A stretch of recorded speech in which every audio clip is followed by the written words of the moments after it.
Hey guys, back with another one, a podcast featuring Mason. So he's Hey. back because he has figured out some new goodies that can help an indie creator, well, maximize some returns and just do a lot better in this space. Mason, how you doing? I'm doing good. A little bit older, a little bit wiser. All been all around all the four corners of the internet just to broadcast my findings outs, and sharing what I know. How That's about all we you? can ask for.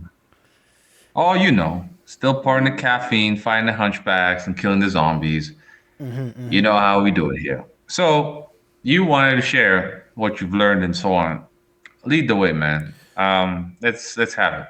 Well, if you guys have seen my last in the last episode of my collaboration with Coffee Comics over here, I was talking about on a tirade about what is probably the best avenue for people to share their comics, make money off of their comics, and what to look out for and what to the steps that probably would help you out in the long run. Oh yeah, and it was called Delete Manga Plus Now, I believe that's what was the title. Yeah. Yeah. After several more several more months after that, I remember. I think it was either that last one or our first one. I I messaged Muzi Sensei about an idea that I have to convert the comics into a video format for YouTube, and I got this idea through understanding that YouTube is a valuable source of exposure that honestly it has the best algorithm for smaller creators. And I've developed several verticals, several different ways to several different ways to take advantage of different verticals that YouTube provides for us right now. And that is with A, your basic videos, B, your shorts, and C, the community tabs. And what I've noticed is how I develop everything. I go into, at first, I create the comic, right? Then I isolate all of the panels, and I go into my editing software. I use CapCut. You can use whatever you need to do, and I create a essentially a video, an episode of that, either an entire chapter or a segment that I work on. And if you don't know, I work on four different comics at the same time. So in order to like juggle everything and not get burnt out, I work on 5 to 10 pages, per 5 to 10 pages per series, and then I rotate from around that. And after I finish that 5 to 10 pages, I upload it on YouTube and my website, and then I rotate work on the next one. Right after I give myself like a day or 3 days break, depending on how I feel. So after I create that segment or an entire video, I upload that entire chapter onto YouTube. And after I do that, I go back to re-edit and formulate the entire chapter into 30 second vertical content to post that on shorts. And from that shorts, and from the shorts, I analyze the data because YouTube Shorts have a very interesting algorithm where it will always show your post to a seed audience, and that seed audience is different for everybody. I think for me, it it nearly almost 100% of the time, a lot of the times, will show your shorts to a seed audience of 400 people. And when I discovered that, I started I started essentially posting 6 to 8 shorts a day. I converted my entire book to Purgatory Academy, which was around 180 pages, like 10 chapters. It took like about like the way that my schedule is I'm wide open and I'm determined. So I made an hour's worth of content and converted that hour's worth of content into shorts, and then I posted it on shorts. And then after I see the what they call it, the analytics of that video, how long people watch the short, which part they jump to, all the whole shebang. I cut it as soon as people's interest dwindle. Then I repost it, and then I repost it starting from where I cut off, and then another opportunity for 400 new people to be exposed to that chapter or my comic, and those are 400 real people. Like, so people will either they will they'll leave a comment, or they'll discover you and subscribe. Oh yeah, and I also forgot four verticals. Going back to that, you got regular videos, then you got shorts, then you got community tabs, and then you got live streaming. Okay, no, going back. I'm sorry, I have a brain of a dog. Once I have an idea, I just go back and forth. So continuing on from what I said about shorts, and from what I do with shorts, I can upload at least from like 30 seconds or up to a minute long short. I can upload the same thing 4 times and get around and get around, what was it, 4 times 4, like 1,600 views for less effort. It's being smart about reposting your content, and from the reposted shorts that I get, every time that I see a short that gets 10 likes, right, I re-upload it to the horizontal YouTube video for the YouTube's original algorithm, because YouTube has 2 algorithms, one for videos like this and the other for shorts, right? So I take the ones that perform well in the shorts, and then I re-upload it on my regular YouTube video, as a regular YouTube video, and that from that one short has the opportunity to have a larger seed audience than what shorts provides. And you have the way that I got the idea of just chopping up minute-long shorts or 30-minute shorts into smaller segments based on how long people's retention are. I don't even know if that was proper grammar, but I digress. I noticed that I remember something that you said, or you keep repeating, is that people only want dopamine. Like, the zombies only want dopamine. And within a lot, and I agree with the spirit of that.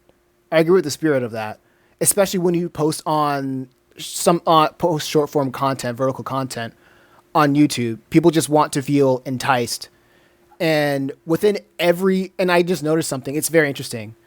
I have a lot of parts of my comic where people just go off on soliloquies, or they would just be parts that I feel like that's slow, but I uploaded it anyway. And you have no idea which part of your comic that people would just gravitate towards without context. Because anyway, in this modern day of the internet, context is essentially dead, right? You can say one thing, and then people, I don't know if you've been on Twitter or like how long anybody's been on Twitter, but like if you've been on that website for, it doesn't matter how long, you'll realize that context is dead. If you say something, people will take it out of context, and they will try to clickbait, and they'll try to like tear your name down just to sell their own book or sell their own self, right? Their own side, essentially. So what I discovered is when I chop it up into pieces, I might find a nugget of gold that the audience probably couldn't wait 20 seconds to get to, or 5 seconds to get to, or 1 second to get to. Because there are some times where I would post the same thing 4 different times, but show 4 different parts of it. And one part would have like 5 likes, and the other part would have 20, and the other part would have like 10, and another part would have 30. So people, from that alone, that tells me that whatever you make, there will be an audience for that. It's all about trying to find your audience. And from everything I preach to going to where you are treated best, I feel like YouTube is the best way.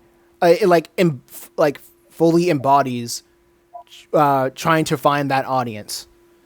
That's my idea with like using long form shorts. The third being community tabs. Sometimes people don't like. Okay, what I do for my videos, I like using text to speech because it's faster.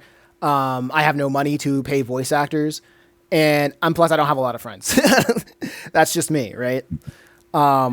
If people want to get a group of friends to like voice their characters, I think people will like that. But surprisingly, not a lot of people don't. A lot of people don't care about text to speech.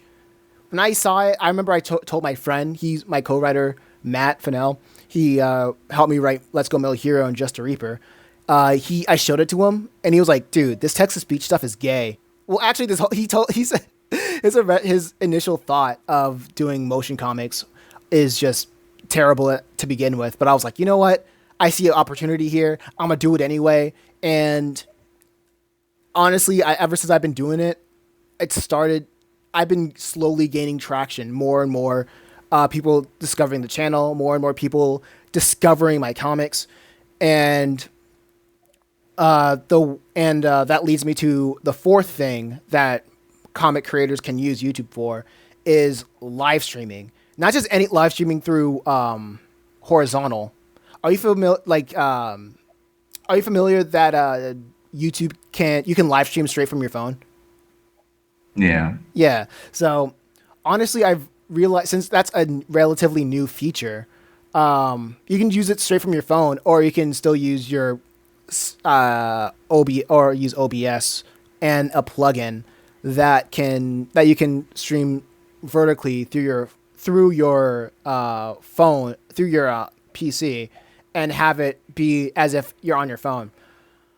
And through that, I've been getting more people discovering my channel just by working on my comics live and just interacting with people, telling people what's it about.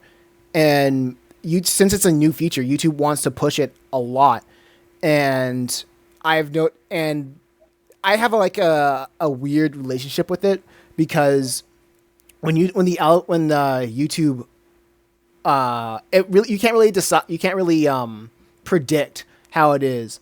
Sometimes YouTube wants to like treat you good, and then you blink and you'll have like 5-10 people or more, 20 people watch your live streams at once, and they're all people that's just like speed dating your content.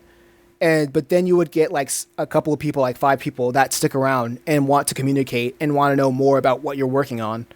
And through that, I was able to gain like a bunch of subscribers, like 100 subscribers within a month. I know that's like for a lot of people, that's like, oh wow, that's not a lot, but it feels like a lot to a guy that's been trying to post comics for about like 5 years and been struggling to get 100 followers on any platform. So I'm just seeing these patterns. I'm sharing them. Okay.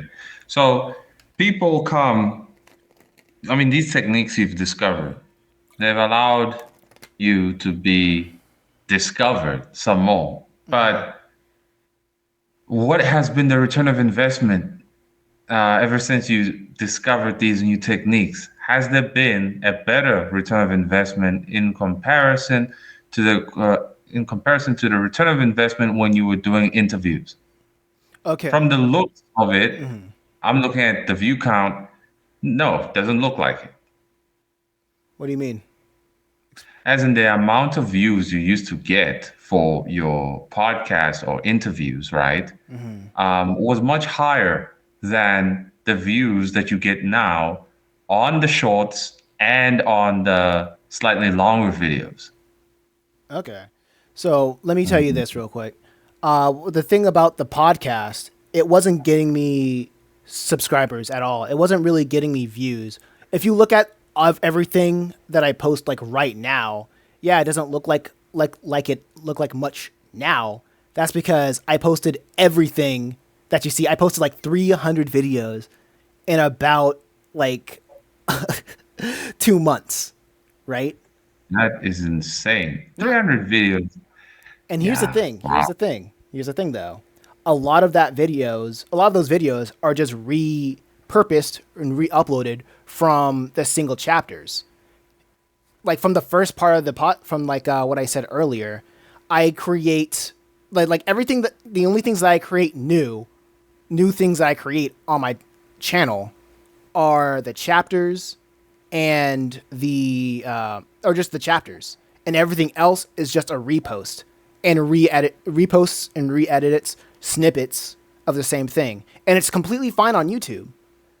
It's completely fine on YouTube as long as you just don't repost like verbatim the same thing. If you cut some part, like if you do what I did, like cut like the first, like chop it up into 4 parts, YouTube will find it completely fine because they are now 4 uniquely different pieces of content that Okay. serves way more exposure.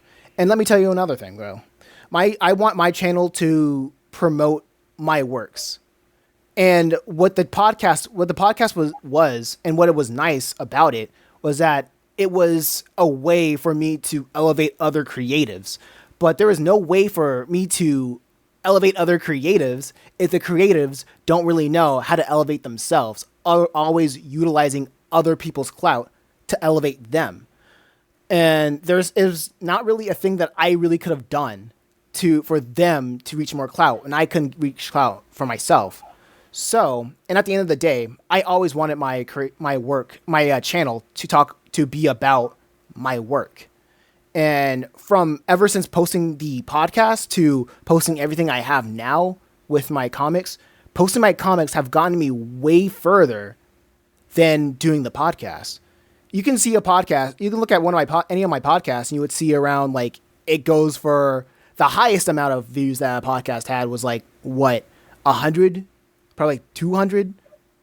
Like one of them was probably like 1,000. But I can tell you in the background, like people don't really watch it that much. It's a rarity for anybody to watch an entire hour long video. I would mostly get like 5 minutes, and then people would just click off. And have that juxtaposed to showing a chapter of my comic. People may watch it for 1 minute, but people are finally there for what I want them to be there, and that is initial exposure into the cultural zeitgeist that I want people to know that I'm here. And not only that, the secret weapon of YouTube is you don't know when it's going to happen, but when you keep posting content and finding out synthesis of what you can create and what the audience of YouTube will respond to, right? And right now, my prediction are the chapter clips, the best of the shorts, and using them as a chapter clips, because out of context, those people see them as jokes or memes or things that can be easily watched or shared around. And the thing about YouTube, when you have a video that's shared around, that's people see like around 70% of the video, and they just leave likes and whatever, that tells the algorithm to push this to more people. And when more people look at that one video, YouTube will recommend more of your videos to other people. And I've seen that on a smaller scale happening to some of my clips, to some of my uploads. YouTube wants to recommend more of your videos, and before you know it, it's the bamboo parable in real time. It's the bamboo parable in real time. Okay. Are you familiar with the bamboo parable?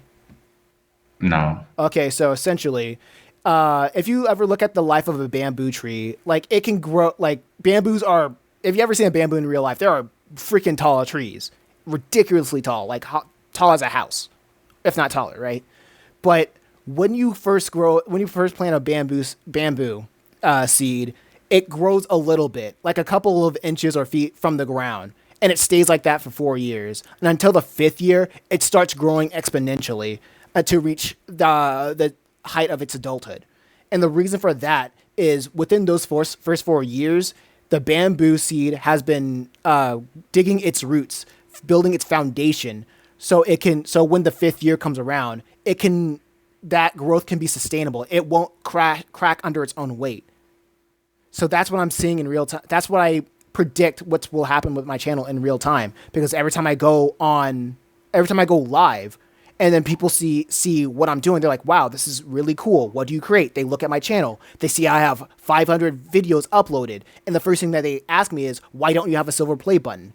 Remember me when you're famous. This is the best art channel on YouTube." And I'm like, "No, I'm just doing what other people just aren't. They never really, either that they never really thought of, or they're not doing it like I'm doing it, and it's ridiculously easy." I remember I was in a conversation with another comic creator, and I told him that really people like you and me, comic creators, we are the Superman when it comes to making art on the internet. We do the art, we tell the stories, we post everything, and the only thing that's coming from it is understanding the patterns to and utilizing what other people are utilizing to garner their success. That we just gotta adopt it and train and formulate it to our what we create. Because I noticed that where we start may not be where what's going to make it take off, right? Because we can all start it with comics or manga, but it may not take off with that. It may take off by turning it into a video, or turning it into forming it into a different medium that a different audience may be more perceptive to the idea or the story that you have in your content, in your comics or your manga or whatever you want to call it. So, oh yeah, I say content right now because I'm just right now I'm just in complete left brain analytical mode.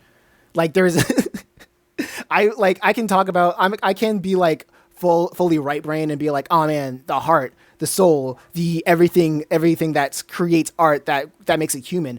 I very much love creating manga, writing it and writing it and drawing it and just talking to other people about it. But it's when I post it on YouTube is when I start getting people who are actually engaging with the content, who actually want to have a conversation with me about the lore of what I make. And I didn't get that anywhere else. So, I say YouTube really has pretty much a lot of the tools that you really need to succeed as an independent. I've been Well, looking bro, around I don't online. know. I don't know, man, because I think a lot of people will say, yeah, but we knew that. Now, other people will say, you might say you're a bamboo tree and that the foundation is fully cementing itself. But in the practicality of your methods thus far, there isn't anything that anyone can actually say, he's right. It works. Look at the views. Because there are two types of people, Okay. right? You get those who want the views, like it's all about the views, it's all about the immediate return of investment. Then you get the people like me. I don't really care. I'm just here speaking the facts, you know? And in your case, I'm wondering what exactly you're trying to achieve. Are you trying to achieve views here? Because working on three different stories or four, that isn't a good sign for me personally, and for those who want to commit to a new product. There is no way that a author should be working, dividing his attention to this degree when working on a product. It shouldn't be this way, you Okay. know? Others are going to say, nah, I mean, I want to eat this product, but he's too busy cooking that product. The divided attention and putting your hand there and you're putting your hand there, you actually then divide your fan base. And your fan base is divided and they don't know what to look forward to. You know, people want consistency, they want a relationship with the creator. If the creator is over there and one minute the next over there, there is no relationship. It's almost as if I am engaging with three different types of people in one body. And that is not good for any relationship of any kind. Whether if it's business, friendship, romance, it ain't good. It means I can't trust you to deliver what I need, you Okay. know? So let me ask. Okay, so you said a lot of things, and I don't know which one I should tackle or which one I should explain upon a little bit more. So let me ask you. Let me ask you so I can digest every single thing a little bit better. What are how can you see? Okay, so what are some of your greatest issues? I should say one bite at a time. If you have any questions about it, I feel like I can answer them. So just if we can just take it one bite at a time, The what would be divided attention the for divided me attention? is a problem because let's say I like Purgatory Academy, but you're working on the Chimera story now. Now I have to wait for you to jump back to the Purgatory one. That's not fair to me because it's like, bro, I get you trying to maximize as many returns as possible, but it's not sustainable. You're just one guy. And if you're not going to give me what I need, I'm out. That's just how it is, you know? Okay. And yeah, go ahead. So let me see if I can reverberate that back so I can fully digest what your concerns are. So the fact that somebody like the way that I see it, right? Somebody who is mad about free content that I'm giving them is mad that I am not slaving away to make more free content for them and who is also not paying me to create that free content. I should be Yeah, but the concerned about thing is, people who aren't paying me to make content that they can consume for free. if you want them to pay, you must prove your commitment onto one product so that they will feel the need to pay. When you say, hey guys, you want more purgatory? You're going to find it on Patreon. That's the name of the game. You cannot and should not give out free content to the maximum degree. Queenie Chan said this herself. It is unsustainable and it will drain you dry. You're putting a lot of emotional energy right now into the web. Super Saiyan 3 output, three different stories that will vaporize your creative flow by the time you're like 28 or older, right? So I'm speaking from experience and I'm listening to what Queenie Chan said as well. This is not a sustainable, good way to go about it. People love consistency. They love consistency. And above all else, I've said before that no one really cares about our products. They don't care about your manga, mine, whoever on YouTube. They care about you as the individual and how relatable Holy are crap. you to them. That's Can you represent their hopes and dreams? Young Wavy is an example. Young Wavy represents the hopes and dreams of those who are still holding on to the Bakuman dream. And that's why he's got loyal followers. His age allows him to continue his commitment in this Japanese dream. And he got a chance now to, well, he has an editor and everything. And, he opened up the GoFundMe. And people are supporting. I'm supporting because it's like this is what I wanted to. I want to see the dude make it. You know, wait. I ain't So gonna hate. So it's like people want one thing that hey, he's doing what I wish I could do, and okay. people can either hate you for it or like you for it. As you know, they hate me for it, most of them, that I'm saying what they're too afraid to say because they're full of soy. So they hate me. Others like me because, hey, he's saying what needs to be said. Rock on. You see what I'm saying? And then on your brand, you're saying a lot of things, but it's what is the foundation of the Mason brand? What is the foundation? It is hard to pinpoint the foundation. That's why it scares off a lot of people. You see? Okay. I noticed something that was pretty interesting. Earlier you said something along the lines that how can people trust me? If people want to see more Mhm. Purgatory, in one way, you say people want to, if people want to see more Purgatory Academy, and I don't create more Purgatory Academy, how can people trust me when I'm making other things, right? Mhm. And my answer to that is that I document myself. I go live. If people want to see me work on something, they can talk to me about it, and that builds trust. That builds relationship. And if people don't, But and at the end of the day, you said in your version of in your turn of talking, you say how can like that's that people care more about the person creating it, and if they don't understand if they understand who I am, then how are they going to support me? And I say, I go live every day.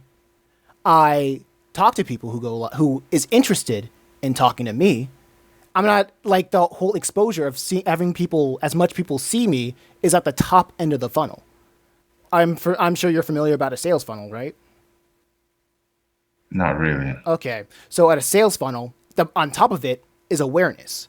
Those are the those are the views, the 400 views that YouTube gives you, or the impressions that people see on their home feed. Those are the top of the funnel. The middle of the funnel is wanting to know more, actually watching your content. The next is getting people invested in not just the work you create, but in you. And that's where the live stream comes in. And at the bottom, it's the return. And at the bottom, if you want to get paid, everybody wants to get paid. Then people who have been invested in you and in your story will, that's where you would say in your case with Young Wavy, getting people to pay for not only for your content, but to pay to support you. And let me tell you, I just found out about this around like 2 weeks. Like me gaining like for like a couple of months. I mean, me gaining struggling to reach 300 subscribers through getting 300 subscribers from February to almost to like around 600 right now. That's insane to me. And all it took was a change of content, focusing more on the stories that I love to tell, and the reason why and also you talked about me getting burning out in the future, and I don't know if you ever wanted to ask the question why I haven't gone burnt out yet. I can also give you an answer to that if you want. With everything that I've done, everything that I plan to do, and everything that I have done right now, I'm seeing patterns of everything that creators want to do to succeed. It's there. They're just looking at the wrong places. I'm sorry, I went on a tangent, but Nah, it's cool, man. But look, all I'm saying is, what has proven to work immediately this is the young wavy method that you must represent the hopes and dreams of people, I have. or the coffee method that, well, I don't focus on controversy. It's just what I say turns controversial because I'm not a jelly bean about it, right? Right. And the trust part, when you say, well, I live stream every day, it's like, yeah, in theory that should work, but it's not. And some people don't Okay, want to hold on. talk to the creator. They just want to follow the creator. So now I'm getting confused, right? Maybe you can help me out. You're Mm-hmm. saying that before you're saying why do people want to follow Young Wavy? Because he represents something that they The want to hopes see, and their hopes and dreams. dreams. Mm-hmm. And if I, so not saying if I, and how you do it is you talk it through about controversy. So okay, No, not that I talk about. not talk about controversy. You say things that are Yeah, controversial, and you're yeah. saying that these are the only two methods. The like Not that's the so only far, two. so far that you've Yeah, discovered. So so so the thing is, how like I'm not saying I'm doing trying to anything to prove to you. What would you say would be okay? He has a point about this right now. Actually, no. If I make enough money to pay rent, then that'll be it. Actually, so scratch that question right now. I would say I would ask you this, right? You would you agree that everybody's end goal would be based entirely on their circumstances? The way to get to their end goal is entirely on their circumstances? Yeah, that's why I say you have to examine your circumstance and realize that success is within your circumstance. There are those, like Young Wavy in his circumstance, it ain't perfect, but it has allowed him to get on a plane when he gets his full funding to go to his editor, right? Right. Everybody's circumstance is different, but the reality that Coffee Comics speaks about is that, look, man, the sustainable way to move forward is to look at how can you succeed within the boundaries of your circumstance. Trying to step out of your circumstance, you will make your situation worse. You will. That's just how it is. Okay. So, So here's my preposition I'm trying to tell you, right? That I'm saying this you are preaching two ways out of many ways that people can succeed within their circumstances. People listening on the third party, they can agree with me or not, and that's fine. I'm just here to provide another way of achieving within a lot of people's circumstances, and I just gave a step by step, play by play of how anybody who just have the basic understanding of CapCut and using what was it? The tools that they have already at their disposal, that there is a way to get to where you need to be or where you want to be, because everybody who makes comics, they want to do it for a living. I'm sure. Like people who say like I just want to have fun. I just want to make it because it helps me decompress. That's their prerogative. That's their prerogative. Some people just want to some people want to make this their career and tell the stories that they want to tell with the least amount of restrictions as possible. Right? And I'm saying I'm saying that there is a way that the majority of people are overlooking, but hey, saying that this doesn't work, and saying, oh yeah, and one thing that I will say, out of not complete respect, is it feels weird to come to me and tell me that what I'm doing isn't working when I look at the back end analytics and have seen the growth on my side of the channel just by the fact of sheer uploading more and how yeah, I'm not good saying that's it's done. not working. I'm just saying look at what a normie would consider, right? Okay. A normie would go to your channel and look at the amount of views. And normie will say, this dude, because this is how they are. Oh, low views, I'm out. Oh, really? He might Okay. go to your Instagram. These are normies. He Oh. might go to Instagram. Uh-huh. He looks at your posts. Oh, 5 likes, 10 likes, 3 likes. Oh, I'm out. In his mind, it's like no one's really rocking with this. No one's actually consuming this product, right? Hmm. So I'm not missing out on anything. That's fine, This is the actually. psychology of consumers. Oh. That's unfortunately how it is. You can upload more, and obviously you will get more views. All right, dude. But Okay. does it Sorry, translate? you got me excited. I'm sorry. Can I say Yeah. something real quick? Okay. Okay, so I'm glad you said that, because there is a trend that people notice when it comes to every business. Like you do not like you at the beginning. There's stages to every business. You have the early adopter stage, and then you have the there's several stages, but I know for the key stages are the early adopter, the mainstream, and then the late adopters. There's probably like one more. I feel like there's four, but like there's those are the three main things. For everybody starting out, you don't try to go to the normies. The normies jump on as soon as there are enough early adopters, and the early adopters are the people who see your content and they see your content. They don't care that how many views you have. They see there's something about this guy that I see within myself, or I want to see this make come true. And I see that every time I go live or when I get a comment on my post. I see new people saying, "This is cool. What's this about?" And I can just give them the pitch. And there's like, "Sub. You need more followers." Those are the early adopters. And when you have enough early adopters, then you attract the normies. Attracting a normie from off the jump, you're running before you can walk. Honestly, it's all about perception and where and like what is the best avenue that you can go. Some people can just like skip the early adopter phase and go straight to the normies. Good on them. I get jealous of those guys, but hey, everybody have to know their circumstances and work within them, right? Okay. What does your brand represent? So we know Young Wavy's one represents those who still in pursuit of the Japanese dream.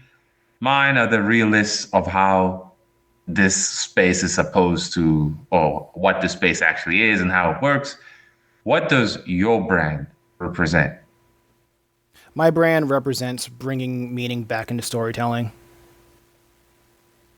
Okay. And working on three different stories, right?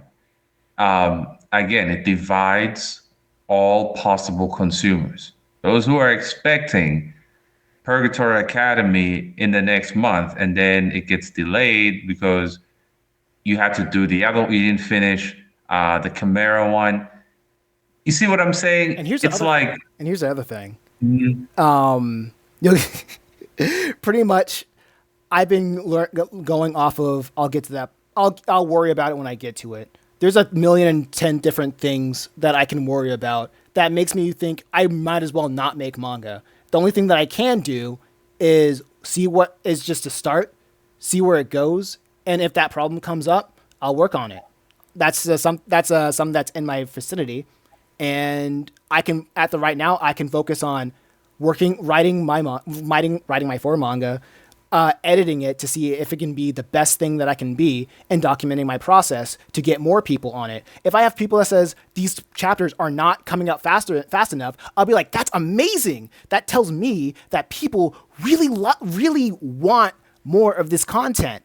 And if they want to see more of this content, then pay up.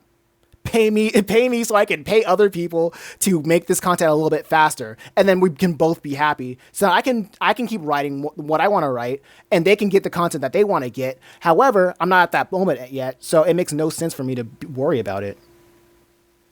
You have to go okay. walk within your circumstances. That right now, that's not in my circumstances, so I shouldn't worry about it.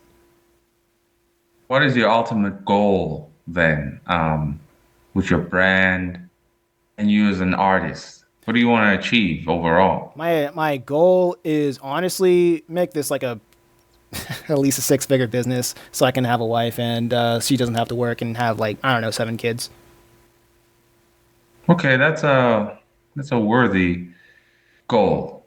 But here at Coffee Comics, we are so realistic, people call us pessimists. And I say, well, guys, you can try. Don't try. Try. So that you know for a fact that it was just never meant to be. If it doesn't happen, you must try.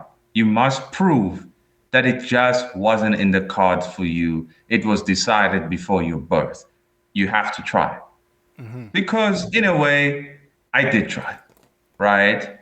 And I realize now, in my age right now, I got responsibilities that going Super Saiyan 3, trying to impress a bunch of hunchback editors in Japan or in the US, I ain't got time for that because they have products that they want to sell that is accustomed to the taste buds of the zombies.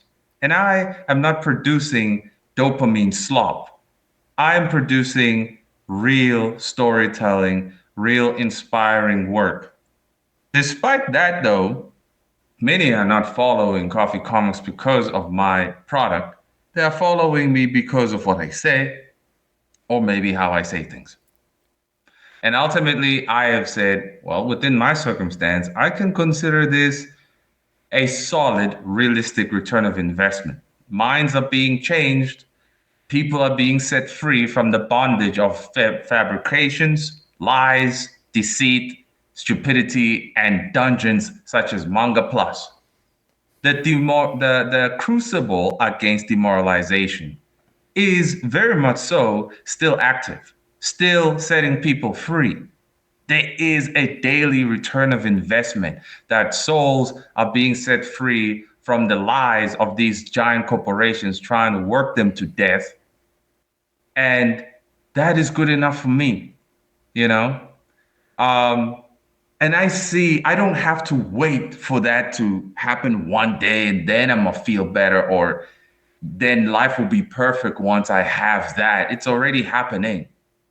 And knowing, like, definitely so that what you're doing is the right thing, setting people free from the lies and so on, resisting the darkness and so on. That is a noble cause, you know. Hmm. So it's fine that people still have their dreams of six figures published in Japan and whatnot. All I'm saying is have a backup plan. And the basic backup plan is just establish your own tribe. Let the people walk with you on this journey. Some people can't film their journey. Some people are not camera friendly. They can't express themselves on camera. They can't draw and speak and so on. It ain't easy for everybody. But one thing is for sure, the people want to side with what you represent. And what you represent has to be loud and clear. Everything you do must revolve around the things you talk about. You know, it must. They have to see the ideas you talk about in your product, right? If you review something else, you have to review in the context and standard that your channel talks about. This is the consistency of character. And if that is the case, people start to feel familiar with you. That's like this guy is really what he's putting himself out there. He hasn't deviated from what he's been talking about for the last 6 months. He hasn't all of a sudden abandoned this project to work on another one. He's been giving us consistently this packaged meal for the past 6 months, and I don't think that he's going to change it.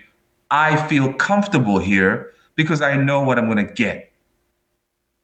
That's how it is, you know? So I would advise, bro, that you can do what you still do, you can still do what you want. But on the other side of town, I think maybe plan out a new singular path that let me represent this one idea and let me execute it in this one way. Because so far, it looks like you're throwing multiple things to see which one will stick the most.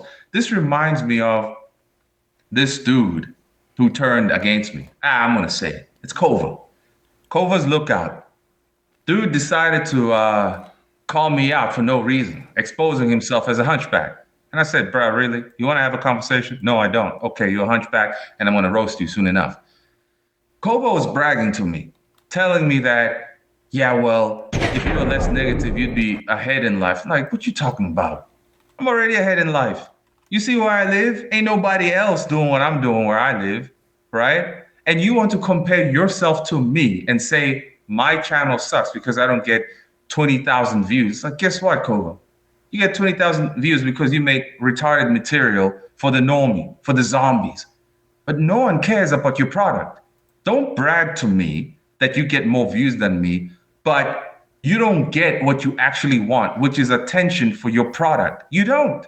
No one Actually, cares about your product, oh yeah, you know? actually, oh sorry, oh, man, I'm so sorry that I keep cutting you off. It's just I don't know. I think I get it from my parents that when I have it at first thing, I tend to say it and I forget it. But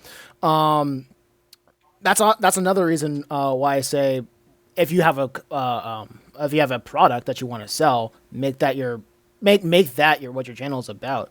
Honestly, what you're doing isn't bad, because what you're doing, you're saying that you're within every video you say supports the Patreon. Your comic is essentially your fate. Your de facto, your main character of your comic is your de facto avatar of your channel, essentially.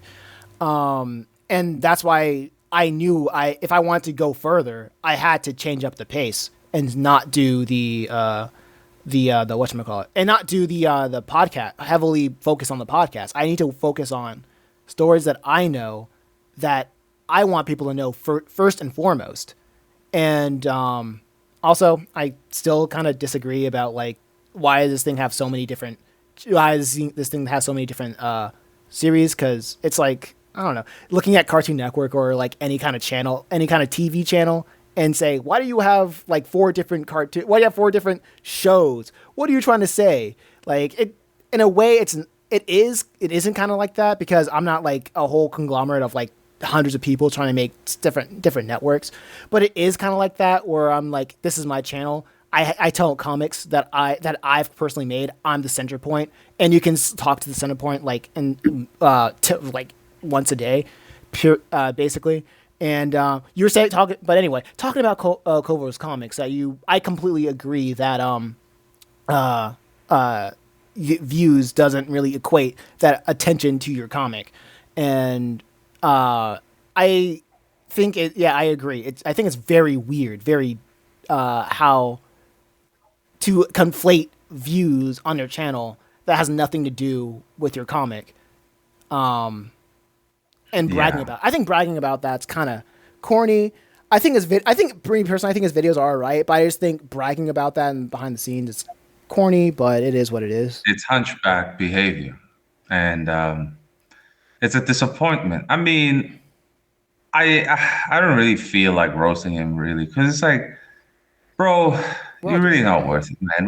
We don't have to do this. But Yeah. if he acts out again, I'm just gonna roast him unforgivably so, and show the screenshots, because it's best that he keeps it on the low right now, you know. Mm-hmm. But oh well, we'll see. But ultimately, okay, if you're gonna continue in how you've been doing this, then it's fine. You know, now if people didn't know the methods that you were sharing, well, now they know. Now they know. Now they know. And if we still have time, I could talk about how I do it, how I juggle four at the same time and not get burned out. I feel it pretty fine, honestly. Oh, okay. And how do you avoid being burnt out? It kind of goes back to the original idea of like, why do you make art, right? I make art for three things, right? A, I believe in the message. B, no one can tell the story other than I can. And C, it's a way to cope with life. It's art for the end of the day, right? You make art to stay out of the liquor store. You make art to build a community. You make art to say things that you want to, that you don't feel anybody else is saying in your world, in your time. It's pretty much the same with me. But the way that I do it, I treat somebody asks me like, which story is my favorite story? And I'm like, no, I can't say that I can't speak out if anything's my favorite story. If anything's my favorite, then I would just go all in on one. I see all my stories as tools, like a Swiss Army, like my mind is a Swiss Army knife, and my stories are tools. And each tool is used for different things. One, like Purgatory Academy, Heaven, Hell, For You to Decide. Chimera Island, Hidden Island, Striving to Find Balance. It's like a Let's Go Metal Hero, two siblings trying to turn a robot into a superhero. And Let's Go Metal, and Just a Reaper, a young remember trying to keep hell off Earth. They focus on four different aspects of life, many different characters that going through different things through the story, and made for different types of people. And they're all important to me because, like I said, check the first two reasons why I create art, right? And the way that I go about it is, I write the entire arc. I write the entire arc, the entire volume first. Second, I thumbnail an entire page. Third, thumbnail entire, not page, but chapter. Third, I digitize everything, and with the digitization, I after digitization, sketching it, then I ink it, then lay down the lettering, then tones, and then it's done. And I do that for all four. And the reason why I don't get burnout is because uniquely have each story have uniquely different styles and working with uniquely different brushes that focuses on different aspects of impressionism with the pen. So I'm learning something new every time I switch a different story that exercise different muscles, exercise different audiences, exercise different things, and it keeps me on my toes. So, and I do that, and if I do that for like, if I stick to one story for the longest, then that's how I get burnt out. If I stick to one thing for too long, I love it, but I'm like, ugh. I'm gonna do something else. Like doesn't like an artist. I feel like an artist can only get burnt out when they lost the will to create, when they don't know why they create in the first place. So that's how Okay. I prevent burnout. That's how that's how I do what I do. That's how I've been creating comics for like 5 years, and within adopting this, I've been doing it for a couple years. So since 2022, yeah, for like 2 years almost. So, and that's how like, and a lot of people tell me like it's not that like I don't think I want to also it's a pretty good business move. It's not That's not like our main reason, but rule of 1/5, like one story gets the most story out of all four, gets the most attention out of all four of them. I can't wait to see which is that. That's gonna be entertaining, and then I might get that I might get that a whatchamacallit, that concern of why don't you create more of this, and then that's a bridge I'll cross when I get to it, you know. But right now I'm just building attention, building exposure, and that's pretty much what's happening right now.